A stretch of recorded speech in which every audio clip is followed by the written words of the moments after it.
राम सेतु पुल के निर्माण के वक्त जब सभी वानर सेना मिलकर राम नाम के पत्थरों को समुद्र में डाल रही थी, तो उस वक्त एक छोटी सी गिलहरी भी उन वानरों के साथ मिलकर समुद्र में छोटे छोटे पत्थर डाल रही थी।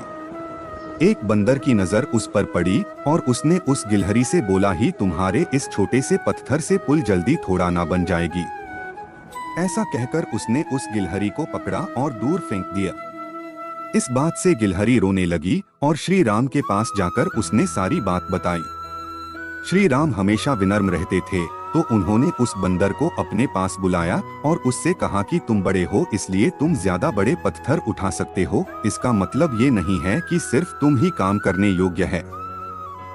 गिलहरी में जितनी शक्ति है वो उतनी ही शक्ति से काम कर रही है और उसकी योग्यता भी उतनी ही है जितनी तुम्हारी। और फिर श्री राम गिलहरी के ऊपर अपनी उंगलियां फिराते हैं। अपने गिलहरी के ऊपर 3 निशान देखे होंगे। कहा जाता है वो श्री राम की उंगलियों के निशान है। ये छोटी सी कहानी सिखाती है कि योग्यता और सामर्थ्य हर किसी में बराबर होता है, लेकिन फिर भी हम चीजें करना नहीं चाहते और कामयाब होने के सपने देखते रहते हैं। कामयाब होने के लिए ये मायने नहीं रखता कि आपने कितना किया, मायने ये रखता है कि आप कितना कर सकते थे। हमें कई बार ये लगता है कि हमने बहुत कुछ किया, लेकिन फिर भी हम नाकामयाब ही रहे।